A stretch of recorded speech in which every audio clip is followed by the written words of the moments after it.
Gimana kalau saya bilang tujuan utama investasi itu bukan jadi kaya ya? Nah, dalam beberapa menit ke depan, kita akan bongkar sebuah ide yang mungkin terdengar radikal. Dalam dunia investasi, pemenang sejatinya bukanlah yang paling untung, tapi yang paling lama bertahan di permainan. Minus 80%. Coba deh, lihat angka ini dan rasakan. Ini bukan cuma angka di layar loh. Ini adalah skenario nyata yang bisa melenyapkan hampir seluruh nilai portofolio yang udah Anda bangun susah payah. Tenang, pertanyaan ini bukan buat nakut-nakutin kok. Justru sebaliknya, ini buat mempersiapkan kita. Dan itulah tujuan kita hari ini, membekali Anda dengan pola pikir dan strategi supaya pas badai itu datang, Anda bukan cuma selamat, tapi juga siap mengambil peluang. Oke, kita masuk ke bagian pertama dan anggap aja ini mata kuliah wajib buat semua investor.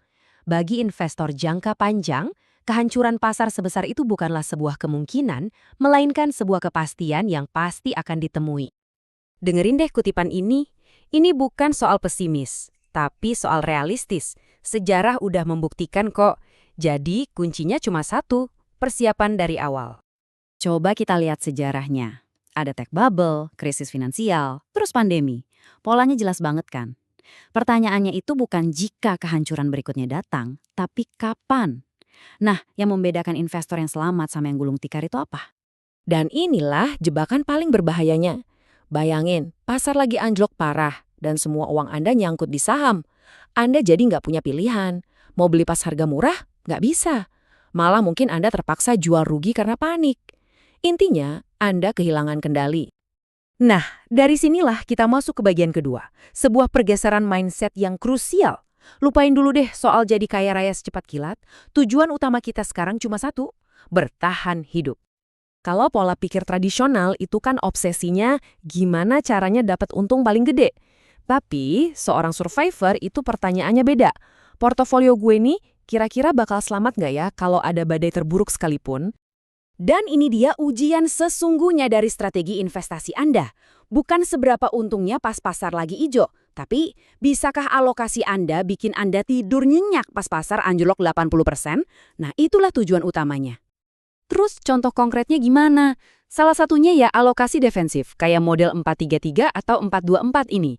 Jadi 40% di saham buat pertumbuhan, 30% di obligasi buat stabilitas, dan yang paling penting, 30% dalam bentuk uang tunai. Inilah benteng pertahanan Anda.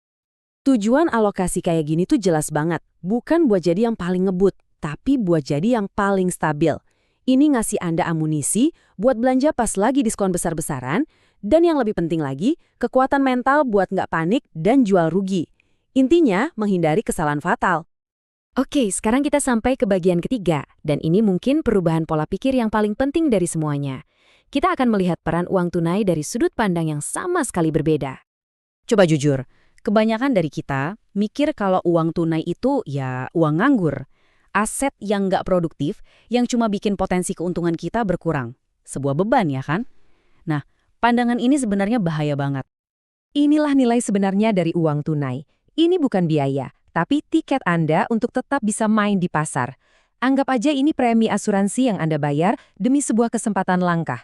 Kesempatan buat membeli aset-aset bagus dengan harga obral, justru di saat semua orang lagi panik menjual. Jadi, anggap uang tunai itu sebagai senjata rahasia Anda. Pertama, dia itu obat penenang di tengah kepanikan massal. Kedua, dia amunisi Anda untuk menyerok di bawah saat yang lain ketakutan. Dan yang paling krusial, uang tunai memberi Anda kekuatan super untuk tidak melakukan apa-apa.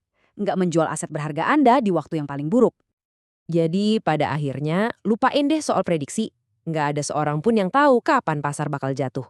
Kesuksesan jangka panjang itu bukan datang dari jagonya meramal, tapi dari seberapa siap siaga kita. Dan cadangan uang tunai Anda, itulah cerminan kesiapan Anda. Oke. Kita udah sampai di bagian terakhir. Di sini, kita bakal tarik benang merah dari semua pelajaran tadi menjadi satu kesimpulan yang kuat tentang apa sih artinya menjadi investor sejati.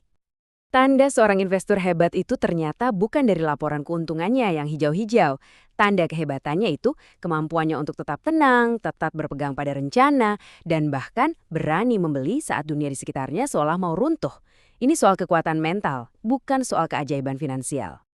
Dan inilah inti dari seluruh pembahasan kita.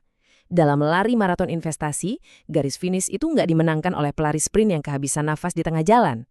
Garis finish hanya bisa dicapai oleh mereka yang punya stamina buat terus berlari, nggak peduli seburuk apapun cuacanya.